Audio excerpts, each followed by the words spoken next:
Hello everyone, আমি সুজাতা। সবাই কেমন আছেন? আজ আমি বানাচ্ছিলাম কুলি পিঠা, আর এটা আমার ভীষণ প্রিয় একটা পিঠা। এই ব্লগটা কিছুদিন আগের। আমি যখন বাড়িতে গিয়েছিলাম তখন অনেক রকম পিঠা বানানো হয়েছিল, আর যেহেতু এই পিঠাটা আমার সব থেকে বেশি প্রিয় তাই জন্য এটা আমি বানাচ্ছিলাম। মা বলেছিল সব কিছু রেডি করে দিবে, আমি জাস্ট এটা তৈরি করব। এই যে ফার্স্টে আমি রুটির মতো করে নিয়ে দেন গোল গোল কেটে নিচ্ছিলাম। এটা দিয়ে কুলি পিঠা বানাতে হয়। আমি ছোটোবেলায়ও মাকে হেল্প করতাম, আমার খুব ভালো লাগে এটা বানাতে। এই যে আমি সব কিছু রেডি করে নিচ্ছিলাম, অনেকটা টাইম লেগে গিয়েছিল।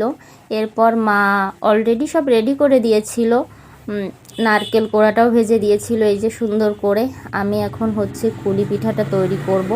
এই যে, আর আমার ছোট আমাকে একটু ডিস্টার্ব করছিল, ও একটু দুষ্টুমি করতে থাকে সব সময়।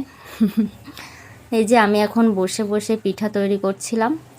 সবগুলা রেডি হয়ে গেলে দেন আমি এটা ভাজি করব তেলে।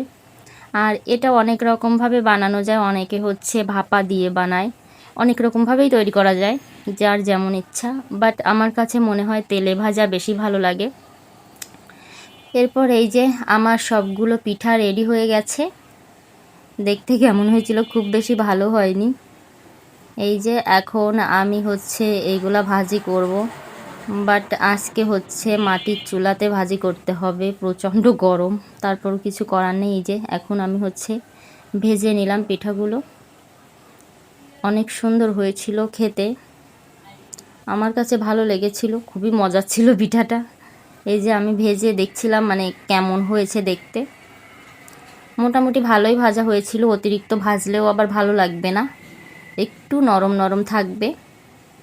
এখন আমি টেস্ট করে দেখব কেমন লাগে। এই যে আমার তো ভীষণ প্রিয় গাইস, কার কার এই পিঠা প্রিয় অবশ্যই সবাই কমেন্ট করে জানাবেন। আর আমার কাছে সত্যিই মজা হয়েছিল, অনেক সুন্দর ছিল পিঠাটা। টাটা সবাইকে।